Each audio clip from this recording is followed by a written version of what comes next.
This week in post, unscripted, uncut to live edit. Hi everyone, I'm Scott Davenport and welcome to In Post. Thanks for joining me today. So today is a live edit. Live is in air quotes if you haven't figured it out already. I'm not live streaming right now. But by live, I mean I take a photo from my library that I've never done any processing on before. We fire up record, we see what happens and find out what we emerge with on the other side. So I'll verbalize what I'm thinking as I'm going through the photo. Then there may be mistakes, there may be twists and switchbacks, and maybe we end up with a bad photo, maybe we end up with a good photo. But the point is that we can kind of, learn this as we go along together, and this would be kind of like you maybe sitting over my shoulder as I'm working on a photo, and I'll just kind of hopefully not ramble too much as we're going through this. So this photo here is what we're going to work on. This is one from the outing I shared on In the Field earlier this week. This is from before I broke the filter. So I still had my entire filter kit, but I wasn't using the 10 stop here. This is, a little bit of a slower drag, or, less of a drag here. What's catching my eye about this photo is I like the wash of the water and these rocks in the foreground, and everything else is kind of contextual. So overall, this is where I want my viewers to end up looking. As far as general assessment here, this needs some white balance work for sure. The water looks, there's a lot of blue in this scene here. I want the rocks to be a little crispier, and probably some light dodging and burning, just again to really emphasize this area of the photo. So let's start with the basics here in the what is this? The tone and the basic panel, tone area.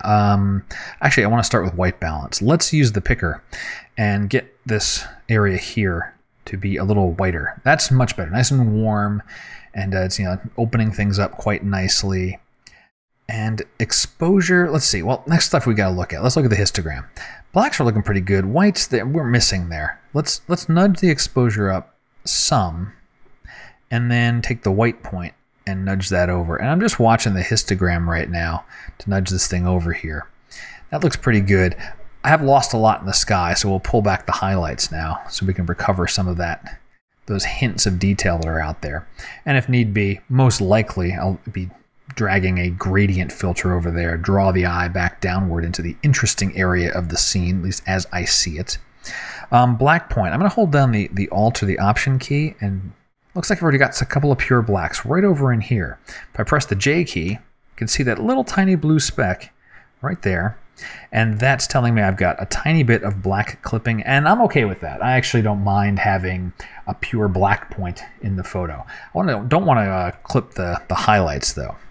Let's add some general contrast to the scene, and just some. I certainly want the rocks to get a little punchier, but I don't want to, if I push this too far, I don't want the whole scene to get crispy.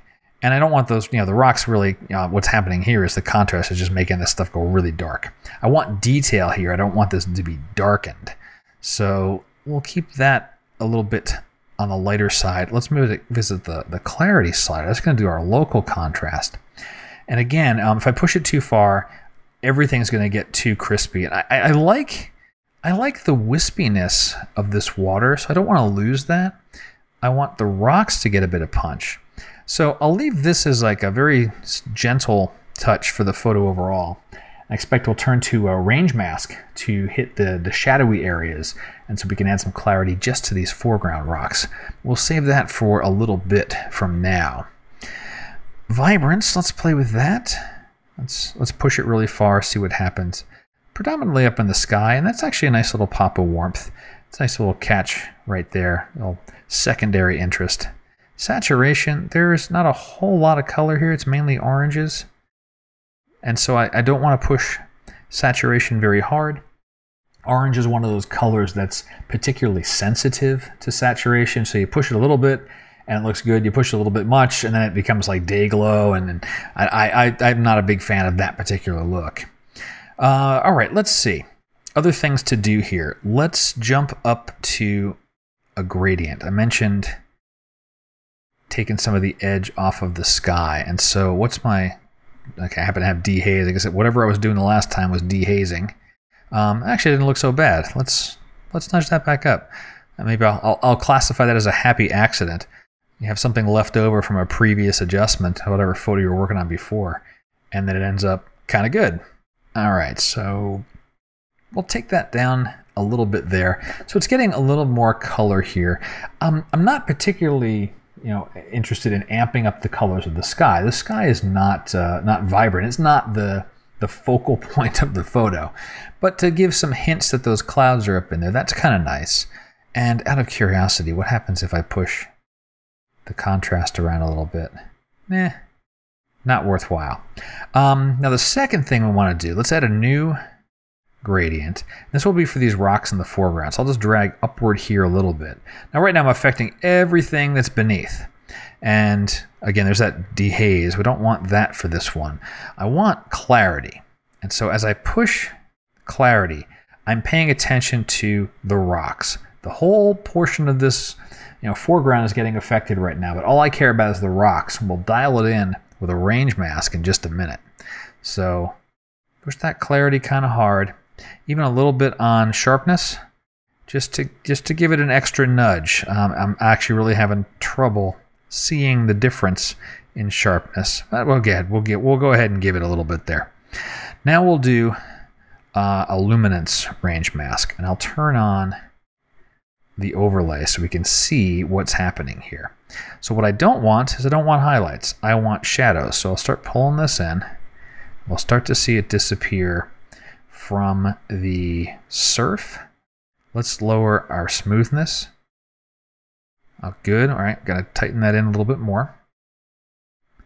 And Lightroom's having a little trouble catching up with me. I am very much looking forward to the rumored update that's coming in the next few weeks to improve performance. Let's increase the range a little bit more. I want to make sure I keep the tops of that rock having some of that coverage. All right, let's turn off the overlay. And this now has clarity on just the rock. So let's check out before and after. This is going to affect the sky and the rock. So before our local gradients and after. There we go. Much better. This is still the more important area. We've got nice crispness here. I think I do want to increase the whites, the brightness in the water there. Make that a little bit brighter because that will attract the eye. There's still a fair amount of bright parts in the scene up here. I don't want to make that so dark. That's going to end up looking unnatural. So let's go to a radial gradient this time. And this time I will dial in an increase in exposure. And I'll do something pretty heavy right now, half a stop, and just drag a gradient here. I'll position it roughly over the center of this water. I need to hit invert because by default it's masking things or applying this on the outside. I want this on the inside of the ellipse. We'll rotate it this way. The rotation didn't make a whole lot of sense until I make it more like an oval. Let's do that. All right. Something like that. And again, we're going to use a range mask, although for this one, get our luminance going, I want to take things away from the shadows. So I'll just start with roughly the opposite of what I had before. Let's turn on that selected mask. Okay. Smoothness. Back that off some so it's a little more rugged on just hitting those whites in the surf. That's looking pretty cool. I think what I will do now is I'll increase the size of this mask so we can get more of those whites in there. Stretch that out. Bring this down a little bit. And let's now just fine-tune the range. I want to try to pick up a little bit more down here. That did well. One more little nudge on range. Let's try that. Okay, and now I'll reduce smoothness, and that will hopefully get a little bit more off the rocks, somewhere in between where I had it and where I was. There we go. All right, we'll turn that off. Okay, now this is giving us a half a stop punch on that water. That's a little bit too much. We'll dial that back. Maybe around there. Let's do a before and after on this one. Before and after. All right, that's a nice little increase, and I will take that. And I will also do one more thing. I'm going to take this, right-click on it, duplicate it, and then drag it over here. And so what I'm hoping this will do for me, I'm going to hover there for a minute and wait for the mask to show up. That little bit of water that's sweeping through that little section of rock down there, I want to pick that up too. That's looking pretty cool. Let's tighten the oval a little bit. And for this one, I can actually open up the range some. We turn back on our selected. I can see where that is. Yeah, that looks pretty cool. All right, we'll turn that off. And one more time, we'll do before both of those elliptical masks. And then after. Let's give it a nice little kiss to the water. Okay, finishing touches now at this point. I like what I have here. I don't foresee this becoming a suddenly becoming an incredible shot. Conditions were nice. It's pleasing, but it's not the epic landscape. This is just a kind of nice memory of a good morning. Except when I broke that filter. Go watch In the Field if you haven't seen that one. Let's do this. Let's take a brush. We will take our exposure down maybe 0.15. I don't need auto mask. I just need moderate flow, nice feather. And I'll make the brush a little bit bigger. I'm just going to take some of the edge off of this rock. So just darkening that a little bit. And maybe darkening over here a little bit. Just to kind of downplay that corner of the scene. And maybe finish it off with a vignette. Slight one here. Let's go ahead and visualize that. We'll take our feather down to nothing, and we can see here's where the edges are. And that's coming through here. And well, if I take this darkness down, we can really see it very obviously, right? So it's coming down through these areas here. That's good. I'm not losing the water there. I will increase the midpoint, because when I feather this back out, it will feather both inward and outward from that midpoint edge. And so when it feathers inward, I don't want to darken that what do you call it? That area of the water that went to the trouble of making sure to accentuate. So something like that. We'll take our amount. Let's see, our feather can go back up. You see how that feather kind of goes inward and outward from the midpoint? And then let's not have this being so dark. This is looked like a kind of a bad photo from a. You ever seen some of those wedding photos from 30, 40 some odd years ago where vignettes were all crazy? At least it's not one of those anti-vignettes, the white ones from maybe the 90s. I think that was really popular then. All right, cool. So there we go. So that is our final image, I think. Let's see. Let's take a look at before and after. I'd say that turned out pretty well. And the tip of the week is range masks. Those are really powerful. I've done a different video about how to use range masks, so you can go check that one out for more details on how to operate those sliders.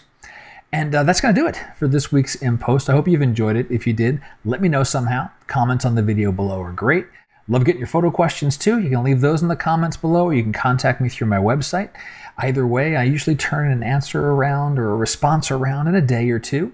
And I hope to hear from you. I'd like to hear what's on your mind photographically. Until next time, my name is Scott Davenport. Happy shooting.